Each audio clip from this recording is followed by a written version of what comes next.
Hello viewers, আশা করি সবাই ভালো আছেন। আবারও আপনাদের মাঝে একটি ব্লগ ভিডিও নিয়ে আসলাম। আজকের ব্লগ ভিডিওটা হলো আমরা নাটোর থেকে খুলনা যাব। তো আমরা নাটোর থেকে খুলনা যাওয়ার পথে যে রাস্তাতে যাব আর যা যা দেখতে পাবো সেগুলোই আপনাদের মাঝে তুলে ধরবো।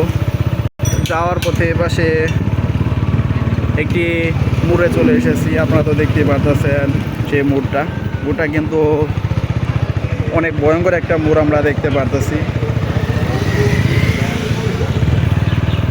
তো আপনারা তো দেখতেই পারতেছেন মোড়ের মাঝখানে আমরা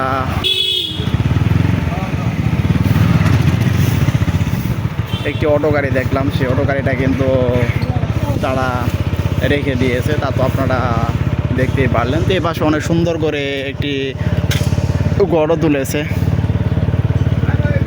তো আমি যদি আপনাদেরকে একটু সামনের দিকে অংশটা দেখাই, তো আপনারা সামনের দিকের অংশটা দেখতেই পারতেছেন। আমরা যে রাস্তাটা যাইতেছি সেই রাস্তার এই পাশে একটি বিশাল বড় কিন্তু ঈদগাহ মাঠ আমরা দেখতে পারতেছি। ঈদগাহ মাঠটা কিন্তু অনেক সুন্দর করে তারা কিন্তু এসএস পাইপের সাহায্যে আপনারা দেখতে পারতেছেন ডেকোরেশন করেছে।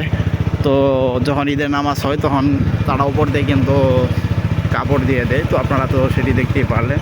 তো এই পাশে আমি যদি আপনাদেরকে একটু দেখাই, এই পাশে একটি আমরা বাড়ি দেখতে পারতেছি। সেই বাড়ির বাউন্ডারির উপর আমরা দেখতে পারলাম অনেকগুলা কিন্তু আপনারা দেখতে পারলেন অনেকগুলাই কিন্তু তার কাটা সে বাড়ির উপরে তারা দিয়ে রেখেছে, যাতে ওয়ালটি পার হয়ে অনেক ভিতরে যাতে না যেতে পারে। তো আমি যদি আপনাদেরকে একটু এদিকের অংশটা দেখাই, তো এদিকে আমরা দেখতে পারতেছি এদিকে একটি বাজার বসে, হয়তো আপনারা দেখতে পারতেছেন। তো আপনারা এতক্ষণ পর্যন্ত যারা আমার ব্লগ চ্যানেলে ব্লগ ভিডিও দেখলেন তাদেরকে অসংখ্য ধন্যবাদ।